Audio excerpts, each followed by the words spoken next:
Pregunta 93. ¿Cuál expresión me permite calcular la posición de los objetos como función esta vez de las fuerzas y no de la aceleración? Como vimos, la ecuación de fuerza, o más bien que está relacionando fuerza y aceleración, era que fuerza igual a masa por aceleración. Por ende, la aceleración es igual a la fuerza sobre la masa. Entonces, en nuestra ecuación cinemática original, que es esta de aquí arribita, donde tenemos aceleración vamos a poner fuerza sobre masa, encontrando que en este caso la respuesta correcta va a ser B. La puedo calcular a través de x final igual a x inicial más velocidad inicial por tiempo más f sobre 2m por t cuadrado. Haciendo ahí el reemplazo nos vamos a dar cuenta que en efecto esa es la respuesta. Entonces en la pregunta 93 la respuesta es B. Pregunta 94. En el caso en que tengamos una caída libre desde una altura h, ¿cuál expresión nos permite calcular la altura a la cual se encuentra el objeto cada instante de tiempo?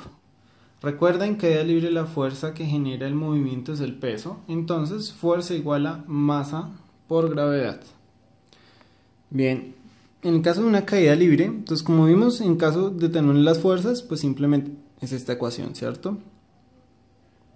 En caso de una caída libre, la velocidad inicial va a ser 0 y la posición inicial va a ser h, ¿sí? Por ende, entonces, pues vamos a tener que aquí x sub i va a ser h y velocidad inicial 0, es decir, este término no nos va a aparecer, solamente nos va a aparecer este término de acá. En vez de tener f, vamos a poner m por g, encontrando que masas se nos van a cancelar y nos quedaría acá g medios por t cuadrado.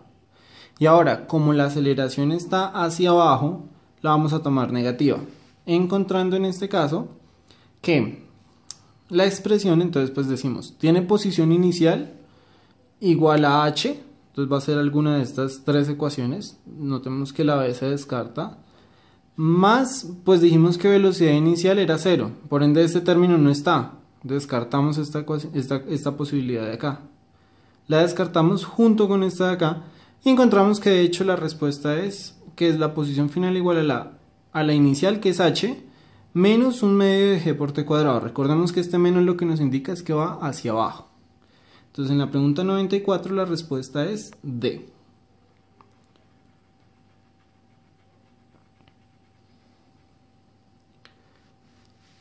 Responda la pregunta 95 y 96 de acuerdo con la siguiente información. Siempre que dos superficies rugosas se deslicen entre sí, es común que entre ellas surja una fuerza de contacto conocida como la fricción, que es básicamente una fuerza que surge como oposición al movimiento relativo de las dos superficies. Matemáticamente podemos describir esta fuerza como, entonces, fricción igual a un coeficiente por la normal, donde el coeficiente μ se le llama coeficiente de fricción y existen dos tipos de este coeficiente, el coeficiente dinámico μ sub d, que surge siempre que existe movimiento entre las superficies, y el coeficiente estático μ sub e, que surge siempre que no haya movimiento entre las superficies en contacto. Pregunta 95. Si deseo conocer el coeficiente de fricción, conociendo el tiempo que le toma en frenar a un objeto que se movía con velocidad v, ¿qué sería necesario que usara para su cálculo? A. Debo usar las ecuaciones de la cinemática, la segunda ley de Newton y la definición de fuerza de fricción. B. Debo utilizar únicamente la segunda ley de Newton y la definición matemática de la fuerza de fricción. C. Debo utilizar únicamente las ecuaciones de la cinemática y la definición matemática de la fuerza de fricción. D. Debo utilizar únicamente las ecuaciones de cinemática y la segunda ley de Newton. Veamos que como nos están relacionando cantidades cinemáticas como la velocidad, por ejemplo, y nos están además relacionando una fuerza, entonces va a ser necesario usar tanto ecuaciones de cinemática como la segunda ley de Newton, además pues de la definición de fricción. Por ende la respuesta a esta pregunta va a ser la A. Debo usar las ecuaciones cinemáticas, la segunda ley de Newton y la definición de fuerza de fricción. Entonces pregunta 95, la respuesta es la A.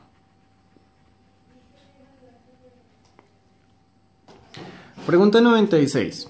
Tras un accidente de tránsito, se desea saber si el conductor del vehículo de masa m llevaba mucha velocidad. Usando algunas técnicas, el oficial de tránsito logra determinar que el vehículo se frenó con aceleración a. ¿Cuál expresión me permite calcular el coeficiente de fricción? Bien, en este caso, como logramos, pues ya conocemos que la aceleración es a, y sabiendo que sabemos que fuerza igual a masa por aceleración, ¿cierto? Como la fuerza es igual a mu por la normal, entonces básicamente lo que tenemos que hacer es despejar. Es decir, yo tengo mu por la normal igual a masa por aceleración.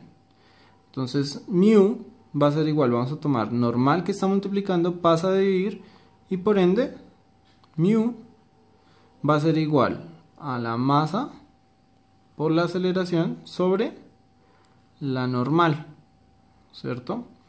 Y por ende entonces la respuesta a esta pregunta va a ser la B. El coeficiente de fricción lo puedo calcular como masa por aceleración dividido en la fuerza normal. Entonces la pregunta 96, la respuesta es B. Responda a las preguntas 97 y 98 de acuerdo con la siguiente información. Para poder desarrollar en forma mucho más eficiente y rápida los problemas de la mecánica clásica, Newton desarrolló una serie de teoremas matemáticos.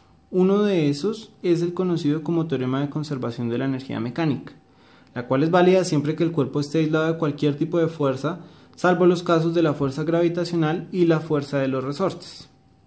Newton postuló la existencia de una cantidad a la que llamó energía mecánica, y que además podía verse como la suma de otras dos cantidades, donde E es la energía mecánica, E sub c es conocida como la energía cinética y se define como E sub c igual a un medio de masa por velocidad al cuadrado. Y finalmente EP es llamada la energía potencial, que a su vez se puede ver como la suma de dos distintas energías potenciales, una debido a la fuerza gravitacional dada simplemente como mgh y otra que es debida a la fuerza de los resortes y que está dada como un medio de k por x cuadrado, donde k es la constante del resorte y x es la cantidad que lo estiro o lo comprimo. Entonces esta energía potencial estará dada como energía potencial igual a mgh más un medio de k por x cuadrado. ¿A qué se refiere Newton cuando afirma que la energía se conserva? A que la cantidad de energía cambia pero no su forma. B, a que la energía de un objeto siempre está en él. C, a que la cantidad de energía existente no varía.